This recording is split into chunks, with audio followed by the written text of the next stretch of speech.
بچہ آ گیا، یتیم بچہ.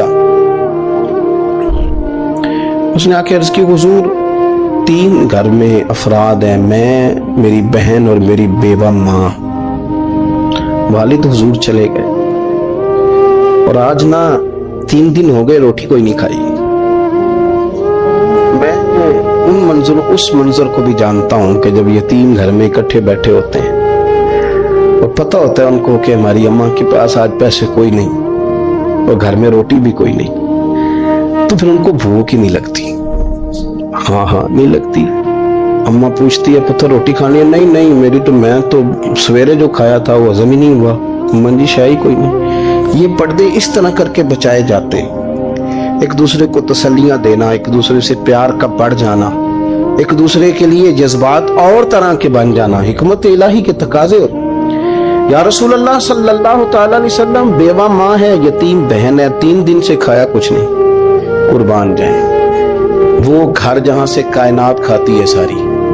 حضور نے فرمایا بلال جا کے ساری ازواج مطہرات سے پوچھ گھر میں کیا ہے.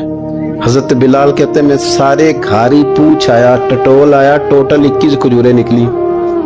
یہ 2 جہاں کے شاہ ہیں اور پاس کچھ رکھتے نہیں، 2 جہاں کی نعمتیں ہیں، ان کے خالی ہاتھ میں حضور کے سارے گھر کو میں ڈھونڈ 21 کھجوریں نکلی تو لا کے میں نے پیش کر دی. تو حضور نے ڈائریکٹ اس کو نہیں دی، نبی پاک نے اپنے ہاتھ پہ رکھ لی. اور کہتے ہیں پھر حضور نے نا اپنا منہ مبارک قریب کیا کھجوروں کی. صحابہ خود فرماتے ہیں کہ یہ جو حضور نے منہ مبارک قریب کیا ہے نا تو نبی پاک برکت کی دعا کر رہے تھے. 21 کھجوروں پہ برکت کی دعا ہوئی. حضور نے اس بچے کو بلایا، تھپکی دی، فرمایا لے جا 7 تیری بہن کی. انہیں معمولی نہ سمجھنا ہو. تو حضرت بلال کہتے ہیں حضور 3 بھی دے دینا کبھی تو 30 سال ختم ہی نہیں ہوتی. 30 سال گزر جاتے ہیں، نکالتے رہو، کھاتے رہو، ختم ہی نہیں ہوتی. حضور نے فرمایا 7 تیری بہن کی، 7 تیری والدہ کی، اور 7 حضور نے اور بھی تلقین فرمائی. فرمایا ایک سویرے کھایا کرنا، ایک شام کو کھایا کرنا. لے جا. حضرت سیدنا بلال حبشی کہتے ہیں رضی اللہ تعالیٰ عنہ کہ بچہ لے کے جب باہر نکلا تو حضرت سیدنا معاذ ابن جبل دوڑ کے گئے اور جا کے بچے کے سر پہ شفقت سے ہاتھ پھیرا. کا فکر نہ کرنا، رب کریم تجھے بہترین سرپرست عطا کرے گا.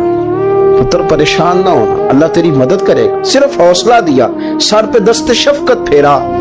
بچہ چلا گیا تو حضور نے فرمایا معاذ ادھر آؤ نا ذرا. یا رسول اللہ حکم ہو. فرمایا کس چیز نے تمہیں اٹھایا بچے کے سر پہ ہاتھ رکھنے کے لیے؟ کس نے تمہیں کہا؟ کس چیز نے تمہیں اٹھایا جو تم بچے تک پہنچ گئے؟ عرض کی یا رسول اللہ وہ جو میرے